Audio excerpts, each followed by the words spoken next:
நீங்கள்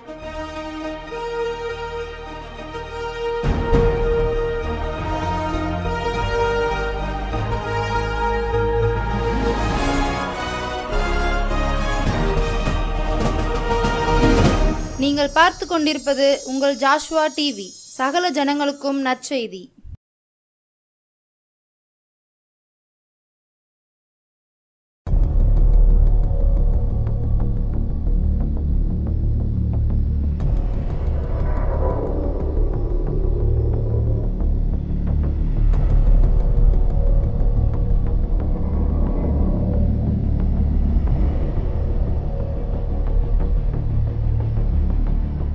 Joshua TV அனைவருக்கும் இயேசு கிறிஸ்துவின் அன்பின் வாழ்த்துதலை தெரிவித்துக் கொள்ளும். எழுப்புதல் நேரத்துக்காக இந்த காணொலி மூலியம் உங்களை சந்திக்க மிக்க மகிழ்ச்சி அடைகிறோம். இந்த எழுப்புதல் நேரத்துக்காக ஜெபம் பண்ணலாமா? ஆண்டவரே, நன்றியோடு துதிக்கிறோம், சோதரிக்கிற ஆண்டவரே. பரிசுத்த ஆவியானவரே, ஒரு விஷயம் ஆண்டவரே, எங்களை தாழ்த்தி வறுமையாக்குகிற ஆண்டவரே. அப்பா, நீங்கள் அசைவாடுங்க, நீங்கள் ஆளுகை செய்யுங்க, வழிநடத்துங்க, நாம மாத்திரம் மகிமைப்படுவதாக. அப்பா, அந்த எழுப்புதல் நேரத்துக்கு அப்பா ஒவ்வொரு பிள்ளைகளோட இருதயத்தில் தூண்டி எழுப்புங்கப்பா. எழுப்பி ஆண்டவருக்காக எதையாவது செய்யணும் அப்படிங்கிற ஒரு வைராக்கிய ஆண்டவரை இந்த பிள்ளைகளுக்குள்ளே ஊற்றப்படுவதாக. பரிசுத்த ஆவியானவரே, நீங்கள் இடைப்படுங்க, நீங்கள் ஆசீர்வதிங்க, பலப்படுத்துங்க. இயேசு கிறிஸ்துவை ஜெபிக்கிறோம் நல்ல பிதாவே, ஆமென். வாசிக்கிறீங்களா? மத்தேயு 24வது அதிகாரம் 3வது வசனம். பின்பு அவர் ஒலிவ மலையின் மேல் உட்கார்ந்திருக்கையில் சீஷர்கள் அவரிடத்தில் தனித்து வந்து, இவைகள் எப்பொழுது சம்பவிக்கும்? உம்முடைய வருகைக்கும் உலகத்தின் முடிவுக்கும் அடையாளம் என்ன? எங்களுக்கு சொல்ல வேண்டும் என்றார்கள். பாருங்க, சீஷர்கள் பார்த்து நினைச்சாரு, ஏசப்பாட்ட கேட்குறாங்க, வருகைக்கு என்ன அடையாளம் இருக்குது, வருகைக்கு என்ன அடையாளம் இருக்குது, நாங்கள் எப்படி கண்டுபிடிக்கிறது அப்படிங்கிறது தான் என்ன செய்கிறாங்க. சீசர்கள் போய் ஆண்டவர்கிட்ட போய் கேட்குறாங்க, ஏசப்பாட்ட போய் கேட்குறாங்க. அவர் என்ன சொல்லியிருப்பார் பாருங்க. அவர் எல்லாத்தையும் என்ன செய்கிறாரு, அவங்களுக்கு எல்லாத்தையும் சொல்லித்தராரு. என்னதுன்னா, இப்படிலாம் இதான் வருகைக்கு அடையாளத்தை எல்லாத்தையுமே சொல்லிட்டார். அந்த அடையாளத்தை என்ன செய்கிறோம், நம்ம ஒவ்வொரு நாளும் என்ன செய்கிறோம், பார்த்துட்டே இருக்கிறோம். நம்ம வாழ்க்கையில் இந்த உலகத்தில் என்ன செய்கிறோம், நம்ம பார்த்துக்கிட்டே இருக்கிறோம். நம்ம ஆயத்தமுள்ள பாத்திரமாக இருக்கிறோமா, நம்ம அதை தப்பித்து கொள்றதுக்கு அந்த முடிவுக்கு என்ன செய்கிறோம், நம்ம ஆயத்தமுள்ள பாத்திரமாக ஆயிருக்கிறோமா அப்படிங்கிறதுக்கு தான் என்ன செய்கிறோம். இந்த எழுப்புதல் நேரத்தில் ஆண்டவர் உங்களோட பேசிகிட்டு இருக்கிற வார்த்தை வாசிக்கலாமா? மத்தேயு 24வது அதிகாரம் 37வது வசனம். நோவாவின் காலத்தில் எப்படி நடந்ததோ அப்படியே மனுஷகுமாரன் வரும் காலத்திலும் நடக்கும். பாருங்க, நோவாவின் காலத்தில் எப்படி நடந்ததோ அதே போல மனுஷகுமாரன் காலத்தில் என்ன செய்வான் நடக்கும்னு சொல்லி வேதம் தெளிவாக எழுதப்பட்டு இருக்குது. அப்போ நோவாவின் காலத்தில் பார்த்தீங்கன்னா ஜலப்பிரவாகம் வந்துச்சு, அதே போல தான் ஜலப்பிரவாகம் வரும். அப்போ நம்ம அதுக்குள்ளே ஆயத்தமுள்ள பாத்திரமாக மாறி இருக்கிறோமா? வசனம் சொல்லுது, நல்ல கனி கொடாத மரமெல்லாம் வெட்டுண்டு அக்னியில் போடப்படும் சொல்லுகிறது. அப்போ நம்மளோட கிரியைகளை வெளிப்படுத்தி இருக்கிறோமா?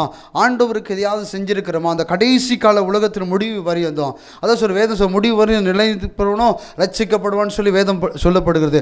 அந்த முடிவு பரியந்தம் நம்ம நிலை நிற்கிறோமா? ஆண்டவருக்குள்ள வைராக்கியம் பாராட்டுறோமா? அந்த வருகைக்காக நம்ம ஆயத்தமான பாத்திரமா மாறி இருக்கிறோமா? நம்ம அந்த வருகைக்காக அந்த செலவு இனி வரப்போகிற செலவு பிரவாசத்தை நம்ம தப்பிக்கிறதுக்கு நம்ம நிச்சயம் ஆயத்தமுள்ள பாத்திரமா மாறி இருக்கிறோமா? அன்னைக்கு நோவாவின் குடும்பம் என்ன செஞ்சிச்சு, காப்பாற்றப்பட்டது போல நம்மளோட குடும்பங்கள் காப்பாற்றப்படுறதுக்கு நம்ம ஆயத்தமுள்ள பாத்திரமாக மாறி இருக்கிறோமா? இல்லை நம்ம சன்னதியாக இருக்கலாம், இல்லை நமக்கு அடுத்த சன்னதியாக கூட இருக்கலாம், இல்லை நமக்கு அடுத்த சன்னதியாக கூட இருக்கலாம். அந்த சன்னதியில் உள்ள பாத்திரங்களை நம்ம விஷயம் ஆயத்தப்படுத்தி இருக்கிறோமா?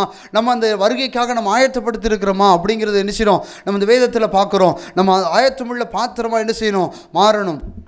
வாசிக்கிறீங்களா? அதே மத்தேயு 24வது அதிகாரம் 7வது வசனம். ஜனத்துக்கு விரோதமாய் ஜனமும் ராஜ்யத்துக்கு விரோதமாய் ராஜ்யமும் எழும்பும். பஞ்சங்களும் கொள்ளை நோய்களும் பூமி எதிர்ச்சிகளும் பல இடங்களில் உண்டாகும். பாருங்க, ராஜ்யத்துக்கு விரோதமாக ராஜ்யமாக நடக்கும், கொள்ளை நோயும் பஞ்சங்களும் உண்டாகும். அதெல்லாம் நடந்துருச்சு, எல்லாம் நடந்து முடிஞ்சிருச்சு. ஏன்னா எல்லாமே அவர் சொன்ன வார்த்தைகளெல்லாம் எல்லாம் என்ன செஞ்சு இந்த பூமியில் எல்லாம் நிறைவேறிச்சு. இன்னும் அநேக ஜனங்கள் ரட்சிக்கப்படணும் அப்படிங்கிறது தான் என்ன செய்ய ஆண்டவருடைய நோக்கம். அதனால தான் நம்மளோட சாமதிச்சுட்டே இருக்கிறார். அவர் என்ன செஞ்சுருக்கலாம், ஆண்டவர் என்ன செஞ்சுக்கலாம், நாளைக்கே நாளை வந்துடலாம், இப்போ கூட வந்துடலாம். எதுக்காக அப்படின்னா, இன்னும் அநேக ஜனங்கள் ரட்சிக்கப்படணும், இன்னும் அநேக ஜனங்களுக்கு சுவிசேஷம் அறிவிக்கணும். வாசிக்கலாமா? மத்தேயு 24வது அதிகாரம் 14வது வசனம். ராஜ்யத்தினுடைய இந்த சுவிசேஷம் பூலோகம் எங்கும் உள்ள சகல ஜாதிகளுக்கும் சாட்சியாக பிரசங்கிக்கப்படும், அப்பொழுது முடிவு வரும். கீழே வாசிங்க. மேலும் பாலாக்குகிற அருவருப்பை குறித்து தானியேல் தீர்க்கதரிசி சொல்லியிருக்கிறானே, வாசிக்கிறவன் சிந்திக்க கடவன். நீங்கள் அதை பரிசுத்த ஸ்தலத்தில் நிற்க காணும் போது யூதேயாவில் இருக்கிறவர்கள் மலைக்கு ஓடி போக கடவர்கள். பாருங்கள், ராஜ்யத்தினுடைய இந்த சுவிசேஷம் பூமி எங்கும் சகல ஜாதிகளுக்கும் சாட்சியாக பிரசங்கப்படும், அப்பொழுது முடிவு வரும். ஏன்னா இப்போ தான் என்ன சொல்கிறாங்க, இப்போ எந்த இடத்துல டிவி சேனலில் பார்த்தா சுவிசேஷம் அறிவிக்கணும்.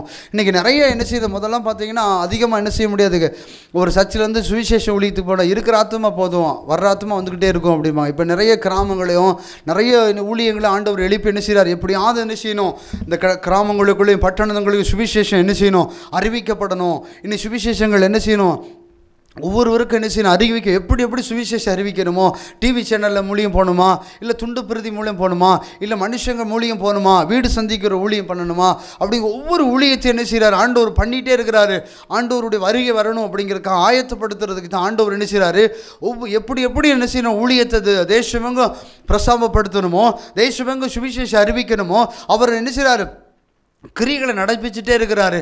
அதுக்கு தான் என்ன செய்கிறார் ஆண்டவர், என்ன செய்கிறார், அந்த முடிவு பரியந்த என்ன செய்யணும், நம்ம நிலைத்து நின்று அவருக்காக என்ன செய்யணும், வைராக்கியம் பாராட்டணும். அந்த சுவிசேஷம் அறிவிக்கிறதுக்கு தான் ஆண்டவர் என்ன செய்கிறார், இன்னும் அதிகமாக என்ன செய்யணும், சுவிசேஷம் அறிவிக்கிறதுக்கு தான் ஆண்டவர் என்ன செய்வார், உங்களை என்ன செய்கிறாரு, முன்குறித்து இருக்கிறாரு. வாசிக்கிறீங்களா? மத்திய 24 அதிகாரம் 6, 7, 8. யுத்தங்களையும் யுத்தங்களின் செய்திகளையும் கேள்விப்படுவீர்கள், கலங்காதபடிக்கு எச்சரிக்கையாயிருங்கள். இவைகள் எல்லாம் சம்பவிக்க வேண்டியதே, ஆனாலும் முடிவு உடனே வராது. ஜனத்துக்கு விரோதமாய் ஜனமும் ராஜ்யத்துக்கு விரோதமாய் ராஜ்யமும் எழும்பும். பஞ்சங்களும் கொள்ளை நோய்களும் பூமி எதிர்ச்சிகளும் பல இடங்களில் உண்டாகும். இவைகள் எல்லாம் வேதனைகளுக்கு ஆரம்பம். அதை பாருங்கள், இந்த கொள்ளை நோய் வந்திருக்கும் போது நம்மளோட வாழ்க்கையில் எவ்வளோ பாடுகளை பற்றோம். பஞ்சம் எவ்வளோ வந்துருச்சு பார்த்தீங்களா? ஒன்றுமே என்ன செய்ய, சாப்பாடு கூட வழி இல்லாதபடிக்கு, ஐயோ நம்ம எப்படி நம்ம தப்பி பிழைப்போமா பிழைக்க மாட்டோமா, என்ன செய்ய போகிறோம்னு தெரியலையே அப்படின்னு சொல்லி ஒரு கலக்கம். அந்த டைமில் மட்டும்தான் ஆண்டவர் என்ன செய்ய, நெருக்கி பிடிச்சி என்ன செஞ்சோம், ஜெபம் பண்ண ஆரம்பித்தோம். ஆண்டவரே உண்மை இல்லாமல் யார் ஆண்டவரே நாங்கள் தேடக்கூடும், நீர் இல்லாமல் எங்களை யார் ஆண்டவரே விடுதலை ஆக்கணும். அவ்வளோதான், அதோட ரைட்டு, அந்த பாரம் எல்லாமே போயிடுச்சு. அவன் இந்த ஆயத்தப்படுறதுக்கு என்ன செய்யணும், இந்த வருகைக்காக உலகத்தின் முடிவு பரியந்தம் என்ன செய்யணும், நம்ம நிலை நின்று அவருக்காக என்ன செய்யணும், ஆயத்தப்பட்டிருக்கிற பாத்திரமாக என்ன செய்யணும், மாறணும். கடைசி கால எழுப்புதலுக்காக ஆண்டவர் என்ன செய்கிறாரு, உங்களை என்னை முன்குறித்திருக்கிறாரு. அந்த கடைசி கால தேவ திட்டத்தை வெளிப்படுத்துறதுக்கு தான் ஆண்டவர் என்ன செய்கிறாரு, ஒரு மனுஷனை தேடி அலைகிறேன், நான் சுவிசேஷம் அறிவிக்க மனுஷனை தேடி இருக்கேன் அப்படின்னு சொல்கிறாரு. அந்த சுவர் ஓட்டை அடைக்கிறதுக்கு ஒரு மனுஷனை காணேன்னு சொல்கிறாரு. அந்த சுவிசேஷ அன்றைக்கி என்ன செய்கிறாரு, மோசையை அழைத்திருக்கிறாரு, அன்றைக்கி யோசுவாவை அழைத்திருக்கிறாரு, இன்றைக்கி என்ன செய்கிறாரு, இன்றைக்கி ஒரு பிழிப்பு வேணுங்கிறாரு, இன்றைக்கி என்ன செய்கிறார், ஒரு பவுல் வேணும்னு சொல்கிறாரு. யாரை செய்ய முடியும் அவருடைய கனமான ஊழியத்தை? அவர் ஊழியத்தை இன்றைக்கி நம்மளை நம்புகிறாரு. நம்பி தான் என்ன செய்கிறார், இன்றைக்கி அபிஷேகத்தை கொடுத்து வரங்களை கொடுத்து என்ன செய்கிறார், வல்லமை கொடுத்து என்ன செய்கிறார், இன்றைக்கி உட்காந்துருக்குறோம். இன்றைக்கி நம்ம வேலையெல்லாம் முடிச்சுட்டு அதுக்கப்புறம் என்ன செய்வோம், நம்ம ஊழியத்தை செய்வோம். இன்னைக்கு அநேக ஜனங்களை என்ன செய்கிறாங்க, வசனம் தெளிவாக சொல்லப்படுது, என் ஜனவரம் அறியாமையினால் என்ன செய்து சங்காரமாய் கொண்டு இருக்குன்னு சொல்லி வேதம் சொல்லப்படுகிறது. அதே போல தான் எது உண்மை உள்ள கடவுள்னு அறியாதபடிக்கு அநேக ஜனங்கள் மரித்து கொண்டு இருக்கிறாங்க. இன்றைக்கி சாபத்திலையும் பாவத்திலையும் மீறுதலையும் அக்கிரமங்களிலும் என்ன செய்கிறாங்க, மரித்து கொண்டு இருக்கிறாங்க. இந்த ஜனத்துக்கு யார் சுவிசேஷத்தை அறிவிக்க முடியும், இந்த ஜனத்துக்கு யார் சுவிசேஷத்தை பிரசாபப்படுத்த முடியும் தான் ஆண்டவர் என்ன செய்கிறாரு, நம்மளோட பேசிக்கொண்டே இருக்கிறாரு. நிறைய இன்றைக்கி எழுப்புதல் கூட்டத்தை பார்த்தீங்கன்னா யார் போவா, ஆண்டவருக்காக யார் போவா, ஆண்டவருக்காக யார் சுவிசேஷம் அறிவிக்க முடியும், ஆண்டவருக்காக யார் போய் கட்டுண்டவர்களேருந்து காவலிருந்து விடுதலையாக்க முடியும் அப்படின்னு சொல்லி நிறைய ஊழியக்காரங்க மூலியம், நிறைய தீர்க்கதரிசி மூலியம் ஆண்டவர் நம்மளோட பேசிகிட்டு இருக்கிறாரு. அதே போல தான் இன்றைக்கி ஜாஸ்வா டிவி மூலம் என்ன செய்கிறாரு, ஆண்டவர் நம்மளோட என்ன செய்கிறாரு, பேசி இடைப்பட்டு கொண்டு இருக்கிறாரு. அதை சொல்கிறாரு, அந்த கடைசி காலம் எழுப்புவதற்காக நம்மளை ஆயத்தப்படுத்திட்டு இருக்கிறாரு. நம்ம நினைக்கலாம், நம்ம என்ன செய்யலாம், எப்படியாவது நம்மளை தப்பிச்சு கொண்டு போயிடலாம், ஆண்டவர் என்ன செய்வார், நம்மளை கரை சேர்த்துருவார், நம்ம நல்ல கனி கொடுத்துருக்கிறோமா, அவருக்கு உதந்த பாத்திரமாக மாறி இருக்கிறோமா, நம்ம வாழ்க்கை எப்படி இருக்குது, நம்ம வாழ்க்கை எதை நோக்கி போய்கிட்டு இருக்குது. அந்த முடிவு புரியந்தில் அந்த யோனா காலத்தில் ஆண்டவர் நோவா காலத்தில் அவங்களோட நோவாவோட குடும்பங்கள் தப்பிக்கப்பட்டது போல் நம்ம குடும்பம் தப்பிக்கப்பட்டிருக்கிற ஆயத்தமாக இருக்கிறோமா, நம்ம ஆயத்தமுள்ள பாத்திரமாக மாறி இருக்கிறோமா, நம்ம குடும்பத்தில் எல்லாரும் ஆயத்தமாகி இருக்கிறோமா, இல்லை நம்ம சன்னதிகளை ஆயத்தப்படுத்தி இருக்கிறோமா, இல்லை நம்ம கிராமங்கள் ஆயத்தப்படுத்தி இருக்கிறோமா, இல்லை நம்ம பட்டணங்கள் ஆயத்தப்படுத்தி இருக்கிறோமா, இல்லை நம்ம தேசங்கள் ஆயத்தப்படுத்தி இருக்கிறோமா, நம்மளோட சூழ்நிலையெல்லாம் எப்படி இருக்குது, நம்ம நல்லா இருந்தால் போதும், நம்ம நல்லா வாழ்ந்தால் போதும், யார் எப்படி போனால் நமக்கு என்ன அப்படின்னு நினச்சி தான் நம்ம வாழ்ந்துட்டு இருக்கிறோம். ஆண்டவர் கட்டாயம் கேட்பார், இன்றைக்கி நான் ஒரு பிரயாணப்பட்டு போகிறோம், பஸ்ஸில் போகிறோம், உன் பக்கத்தில் உட்காந்துருக்கேன், அவனுக்கு சுவிசேஷம் அறிவிச்சியா? நீ என் அன்பை பெற்றுக்கிட்டே, நீ வல்லமையை பெற்றுக்கிட்டே, நான் உண்மையுள்ள கடவுள் நீ தெரிஞ்சுக்கிட்டே நீ சொன்னையா அப்படின்னு சொல்லி கேட்பார். அதே மாதிரி ஒரு ஹாஸ்பிட்டலுக்குள்ளே போகிறோம், ஒரு ஹாஸ்பிட்டலுக்குள்ளே போய் நம்ம ட்ரீட்மெண்ட்டுக்கே போகிறோம்னு நினச்சிக்கோங்க. அங்கே போய் அநேகருக்கு சுவிசேஷம் சொல்லியிருக்கான். அவர் தழும்புள்ள கரத்தினால் என்ன செய்யணும், நான் சுகம் தருவேன் அப்படின்னு சொல்லியிருக்கிறாரு. என் தழும்புகளாக சுகமாவேன்னு சொல்லியிருக்கிறாரு. நீங்கள் ஏசப்பாவை தேடி பாருங்கள், அவர் உங்களுக்கு சுகத்தை தருவாருன்னு சொல்லி சுவிசேஷம் சொன்னையா? அதே மாதிரி இன்றைக்கி அநேகர் கோர்ட்டுக்கு போகிறாங்க, கோர்ட்டுக்கு போகும்போது உங்களுக்காக யுத்தம் பண்ணுவார், உங்களுக்காக வழக்காடுவார், அங்கே சுவிசேஷம் சொன்னியா? இன்றைக்கி நம்ம எப்படி நினைக்கிறோம், நம்ம ஏசப்பா பற்றி அறிஞ்சிருக்கிறோம், அவர் உண்மை உள்ள கடவுள் நம்ம அறிஞ்சிருக்கிறோம், நமக்கு மட்டும் அவர் தேவையாக இருந்தால் போதும், அடுத்தவங்களுக்கு தேவை இருந்தால் என்ன, தேவை இல்லாட்டி என்ன, அப்படி தான் நம்ம வாழ்க்கையை உரிச்சிட்டு என்ன செய்யணும் ஓடிட்டுருக்கிறோம். நம்ம என்ன செய்யணும், அடுத்தவங்களுக்கு என்ன செய்யணும், சுவிசேஷம் அறிவிக்கணும். அவன் கேட்குறாங்க, கேட்கல, நம்ம மேலே விழுந்த கடமை. பவுல் சொல்கிறார், என் மேலே விழுந்த கடமை, நான் என்ன செய்வேன், சுவிசேஷம் அறிவிப்பேன் அப்படி சொல்கிறாரு. சுவிசேஷம் அறிவிக்கலன்னு உனக்கு ஐயோ அப்படின்னு சொல்லி வேதம் சொல்லப்படுகிறது. அந்த சுவிசேஷத்தை நம்ம அறிவிக்கிறது தான் இந்த கடைசி வேளை உலகத்தின் முடிவு பரியந்தம் என்ன செய்யணும், நம்ம அவரோட நிலைத்திருந்து அந்த முடிவில் நம்ம தப்பித்துக்கொள்ள, அந்த நம்ம அந்த வாழ்க்கையில் நம்ம தப்பித்து கொள்ளதுக்கணும். நோவா காலத்தில் நோவா காலத்தில் அவங்க குடும்பங்கள்லாம் தப்பிக்கப்பட்டது போல் அதே போல் தான் நம்ம குடும்பங்களில் தப்பிக்கப்படணும். ஆண்டவர் அந்த இடத்துல என்ன ஒரு கொள்ளை நோய் வந்தாலும் சரி, ஒரு ஜலப்பிரவாகம் வந்தாலும் சரி, ஆண்டவர் நம்ம குடும்பத்தை தப்பித்து கொள்ளதுக்கு அவர் வகை தேடுவார். அதே போல் தான் நம்ம வாழ்க்கையில் எதற்காக நம்மளை முன்குறித்திருக்கிறாரோ, ஆண்டவர் நம்மளை ஒரு நோக்கம் இல்லாமல் தெரிந்திருக்க மாட்டார். அவர் நம்மளை நோக்கம் இல்லாமல் என்ன செய்ய முன்குறிக்க மாட்டார். வாசிக்கலாமா? மத்தேயு 24:11. அநேக கள்ள தீர்க்கதரிசிகளும் எழும்பி அநேகரை வஞ்சிப்பார்கள். பாருங்க, அநேக கள்ள தீர்க்கதரிசிகளும் எழும்பி அநேகரை வஞ்சிப்பார்கள். கள்ள தீர்க்கதரிசிகள் எப்படி இருப்பாங்கன்னா, இன்றைக்கி நான் ஆண்டவர் ஆசீர்வதிக்கிறாரு, உன்னை பெருக பண்ணுறாரு. எப்படி பெருக பண்ணுவார் அதை தான் சொல்கிறாரு, தெளிவாக எழுதிப்பட்டிருக்கு பாருங்க. அநேகர் கள்ள தீர்க்கதரிசிகளும் எழும்பி அநேகரை வஞ்சிப்பார்கள். எப்படி வஞ்சிப்பாங்க அப்படின்னா, இன்றைக்கி ஆண்டவர் என்னோட பேசினார், ஆண்டவர் என்னோட இடைப்பட்டார், இன்றைக்கி உங்களை ஆசீர்வதிக்க போகிறேன் அப்படின்னு சொல்லி ஆசீர்வதிக்கணும் அப்படிங்கிறா ஆண்டவர் சொல்கிறாரு. என்னென்னா, ஆசீர்வதிக்கிறதுக்கு என் கை குறி போகவும் இல்லை, உன் விண்ணப்பத்தை கேட்குறதுக்கு என் காது மந்தமாகவும் இல்லை அப்படி சொல்கிறேன். நீ செஞ்ச அக்கிரமமும் உன் கையில் விரலில் பட்ட இரத்த கரையும் அப்படின்னு சொல்லி வேதம் சொல்லப்படுகிறது. அப்போ அவர் என்ன அப்படின்னா, நம்ம ஒரு கட்டளை கை கொண்டிருக்கிறோமோ அதே பெரிய பாவம், அதே நம்ம பெரிய மீறுதல் பண்ணுறோம். நம்ம என்ன செய்யறோம், மீறுதல் பண்ணியிருக்கிறோம், கற்றுட்டு நம்ம வாக்குத்தத்தம் பண்ணுறோம். என்ன செய்யறோம், ஆண்டவரே உமக்காக உண்மையாக வாழுவோம், உமக்காக என்ன செய்வோம், சாட்சி உள்ள பிள்ளைகளாக மாறுவோம். இன்றைக்கி நம்ம ஒரு பலவீனப்பட்ட ஒன்று, ஆண்டவரே எனக்கு ஜீவனை கொடுத்தீங்கன்னா நான் உமக்கு சாட்சியாக நிற்போம். அவங்க அதே மாதிரி நிறைய பேர் இன்றைக்கி என்ன சொல்கிறாங்கன்னா, இன்றைக்கி ஆலயத்தில் போய் நான் சாட்சி சொல்லுவேன். சாட்சி சொல்கிறது முக்கியங்களே, சாட்சி உள்ள வாழ்க்கை வாழணும். ஆண்டவர் என்ன சுகப்படுத்தி இருக்கிறார், உங்களையும் சுகப்படுத்துவார். இதுதான் சுவிசேஷம், இதுதான் ஆண்டவருக்காக சாட்சி அளிக்கிறது. ஆலயத்தில் போய் சாட்சி சொல்கிறது பெரிய விஷயமே இல்லை. ஆலயத்தில் போய் சாட்சி சொல்கிறதெல்லாம் பெரிய விஷயமா?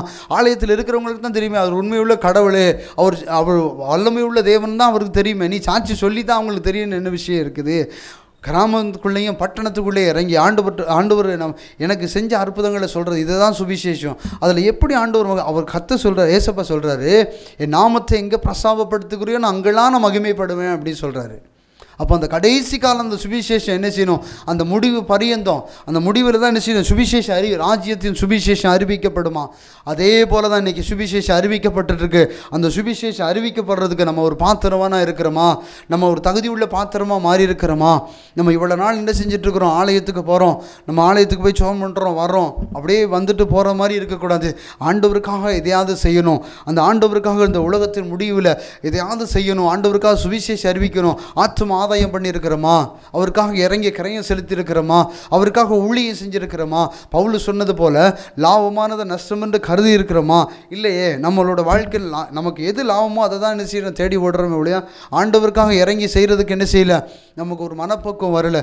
நம்ம ஒரு ஆண்டவருக்கு ஒரு நல்ல ஒரு பாத்திரமாக மாறுற பிள்ளைகளாக மாறலாமா? வாசிக்கலாமா? யோவான் 4:1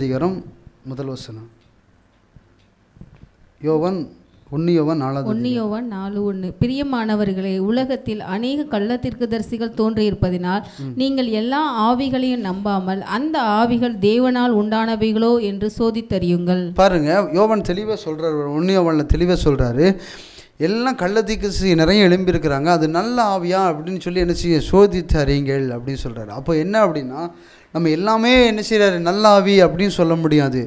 ஆண்டவருடைய வார்த்தையிலேருந்து வெளிப்படுதா, ஆண்டவர் நம்மளோடு இடைபடுறதா, இது நல்லாவியா இல்லையா அப்படின்னு சொல்லி என்ன செய்யணும், சோதித்து அறிந்து கொள்ளுங்க அப்படின்னு சொல்கிறாரு. என்னென்ன யோவான் சொல்கிறாரு, என்னென்னா நிறைய என்ன செய்வாங்க, ஆசீர்வாதத்தை குறித்து என்ன செய்வாங்க, வஞ்சிப்பாங்க. நம்ம அங்கே போனால் ஆசீர்வாதம் கிடைக்கும், அங்கே போனால் எல்லா மாற்றமும் நடக்கும், அங்கே போனால் எல்லா மாற்றமும் நடக்கும்னு சொல்லி என்ன செய்வாங்க, ஆலயத்தினோட ஆராதனை விட்டுட்டு கூட அங்கே போயிடுவாங்க. அப்படிப்பட்ட வாழ்க்கையை நம்ம என்ன செய்யக்கூடாது, வாழக்கூடாது. கள்ள தீர்க்கதரிசிகள் அப்படி தான் இருப்பாங்க. என்னென்னா கள்ள தீர்க்கதரிசிகள் ஆண்டவர் இப்படி செய்கிறாரு, அப்படி அற்புதம் செய்கிறாரு, இப்படி பிசாசு கூட என்ன செய்யும் அப்படின்னா நிறைய அற்புதங்களையும் அடையாளங்களையும் செய்யும். நாங்களாம் பார்த்துருக்குறோம். அதே போல் தான் நம்மளோட வாழ்க்கையில் நம்ம எப்படி இருக்கிறோம் அப்படிங்கிறது முக்கியம் கிடையாது. கடைசி காலத்தில் நோவாவின் காலத்தில் நோவாவின் குடும்பம் தப்பித்தது போல் அந்த ஜலப்பிரவாசத்துலேருந்து ஆண்டவர் காப்பாற்றி கொண்டு வந்தார். அதே போல் அந்த ஜலப்பிரவாசம் வரும்போது, அந்த ஆண்டவருடைய வருகை வரும்போது நம்ம குடும்பம் ஆயத்தமாக இருக்கிறோமா, இல்லை நம்ம தான் ஆயத்தமாக இருக்கிறோமா, அவன் ஆயத்தமுள்ள பாத்திரமாக இருக்கிறோமா அப்படிங்கிறது என்ன செய்யணும், நம்ம சிந்தித்து செயல்படும் போது தான் அந்த பரலோக ராஜ்யத்துக்கு நம்ம ஆயத்தமுள்ள பாத்திரமாக என்ன செய்ய முடியும். மறுபடியும் வாசிக்கலாமா, மத்திய 7ஆம் அதிகாரம் 15-16.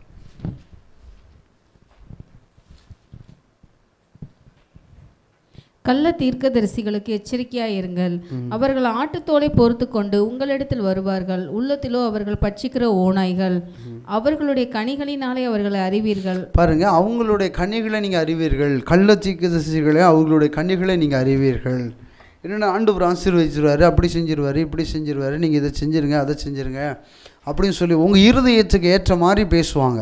உங்கள் இருதயத்துக்கு ஏற்ற மாதிரி, உங்கள் சிந்தைக்கு ஏற்ற மாதிரி என்ன செய்வாங்க, பேசுவாங்க. அப்போ அப்படி இருந்தால் போதும்.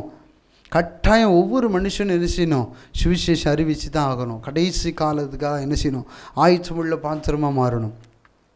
வசனத்தில் தெளிவாக சொல்லுது, நீ ஆயத்தப்பட்டு ஒரு கூட்ட ஜனங்களை ஆயத்தப்படுத்தி காவலனாக இருன்னு சொல்லி வேதம் தெளிவாக சொல்லப்படுகிறது. அப்படி ஒரு பாத்திரமாக நம்ம மாறும்போது தான் என்ன செய்யணும், பரலோக ராஜ்யத்துக்குள்ளே என்ன செய்ய முடியும், போக முடியும். இல்லைனா என்ன செய்ய முடியாது, பரலோக ராஜ்யத்துக்குள்ளே போக முடியாது. நம்ம அப்படி உள்ள பாத்திரமான கள்ள தீர்க்கதரிசிகளுக்கு எச்சரிக்கையாக இருங்கன்னு சொல்லி வேதம் தெளிவாக சொல்லி வாசிங்க. மார்க் 13ஆம் அதிகாரம் 8ஆவது வசனம். ஜனத்துக்கு விரோதமாய் ஜனமும் ராஜ்யத்துக்கு விரோதமாய் ராஜ்யமும் எழும்பும்.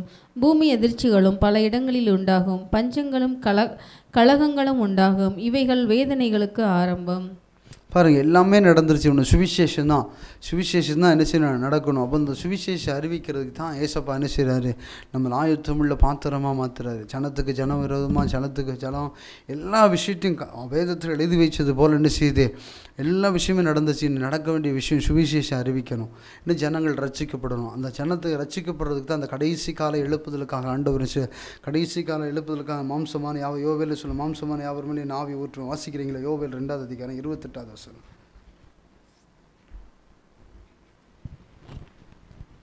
அதற்கு பின்பு நான் மாம்சமான யாவர் மேலும் என் ஆவியை ஊற்றுவேன். அப்பொழுது உங்கள் குமாரரும் உங்கள் குமாரத்திகளும் தீர்க்க தரிசனம் சொல்லுவார்கள். உங்கள் மூப்பர் சொப்பனங்களையும் உங்கள் வாலிபர் தரிசனங்களையும் காண்பார்கள். பாருங்க, கடைசி காலத்தில் அவங்க சுவிசேஷம் அறிவிக்கப்படுது, வேதத்தில் சொல்லப்படுகிறது. அதே மாதிரி ஜனம் ரட்சிக்கப்படணும். ரெண்டாவது விஷயம் என்ன செய்யுது, அநேகர் மேலே என்ன செய்ய கர்த்தருடைய ஆவியை ஊற்றி தீர்க்க தரிசனம் உரைப்பார்கள், சொப்பனத்தை காண்பார்கள், தரிசனத்தை காண்பார்கள். இந்த காரியெல்லாம் நடக்கணும். அப்போ தான் அவருடைய வருகை சமீபமாக இருக்குது. அப்போ அவருடைய வருகை எல்லாத்துக்கும் என்ன செய்யறார், ஆயத்தமாக்கிட்டே இருக்கிறார். அந்த வருகைக்கு நம்மளை ஆயத்தப்படுத்திக்கிட்டே இருக்கிறாரு. நம்ம இந்த பாத்திரமாக மாறிடுறோமா, இந்த கடைசி கால அபிஷேகத்தை பெறுறதுக்கு அந்த பாத்திரம்னா மாறிட்டு இருக்கோமா, கடைசி கால திட்டத்துக்காக நம்ம ஆயத்தமுள்ள பாத்திரமாக மாறி இருக்கிறோமா.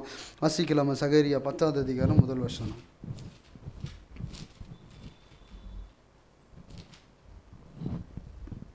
பின்மாறி காலத்து மழையை கர்த்தரிடத்தில் வேண்டிக் கொள்ளுங்கள்.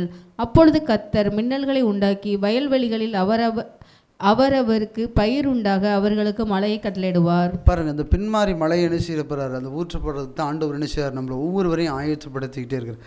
அந்த பின்மாறி மழை என்ன செய்கிறார், நமக்கு தேவைக்கான அளவுக்கு என்ன செய்கிறார், அந்த மழை ஊற்றப்பட போகிறாரு. அந்த பின்மாறி மழைக்காக தான் என்ன செய்கிறார், நம்மளை ஆயத்தப்படுத்திக்கிட்டே இருக்கிறார். இன்றைக்கி ஒவ்வொரு டிவி சேனல் மூலியம், ஒவ்வொரு ஊழியத்து மொழியும் எப்படி சுவிசேஷம் அறிவிக்கிறோமோ, எப்படி அந்த எழுப்புதலுக்காக ஆயத்தப்படுத்தணுமோ, ஆண்டவர் அந்த அளவுக்கு என்ன செய்கிறாரு, பட்டணத்துக்குள்ளேயும் கிராமத்துக்குள்ளேயும் என்ன செய்கிறாரு, கிரியைகளை நடப்பிச்சுட்டே இருக்கிறார். ஜெபம் இல்லாமல் அந்த எழுப்புதல் நேரத்துக்காக ஆண்டவரே உம்மை நன்றியோடு உம்மை துதிக்கிறேன், சோதரிக்கிறேன். ஆண்டவரேன், அப்பா உலகத்தின் முடிவு பரியந்த அப்பா நிலைநிற்கப்படணும், ரட்சிக்கப்படுவோன்னு சொன்னீங்களேப்பா. அந்த வார்த்தையின்படி ஜெபிக்கிற ஆண்டவரே, அந்த வார்த்தை ஆண்டவரே அப்பா ஆயத்தமுள்ள பாத்திரமாக மாறி இருக்கிறோமா ஆண்டவரே. அப்பா எங்களை ஒவ்வொருவரையும் உருவாக்குங்க ஆண்டவரே. பரிசுத்த ஆவியானவர் டிவி சேனலில் பார்த்துட்டு இருக்க ஒவ்வொரு பிள்ளைகளையும் ஆண்டவரே நம்ம கரத்தில் ஒப்பு கொடுக்குறோம்பா. நீங்கள் ஆசீர்வதிங்க, பலப்படுத்தி கிறிஸ்துனால எல்லாம் செய்ய பலன்னு சொன்ன வார்த்தையின்படி ஜெபிக்கிற ஆண்டவரே. அப்பா இம்மட்டும் காத்து இவனசரே உம்மை துதிக்கிற ராஜா, இனி காத்து வழி நடத்துங்க. ஏசு கிறிஸ்துவின் ஜெபிக்கிறோம் நல்ல பிதாவே, ஆமென்.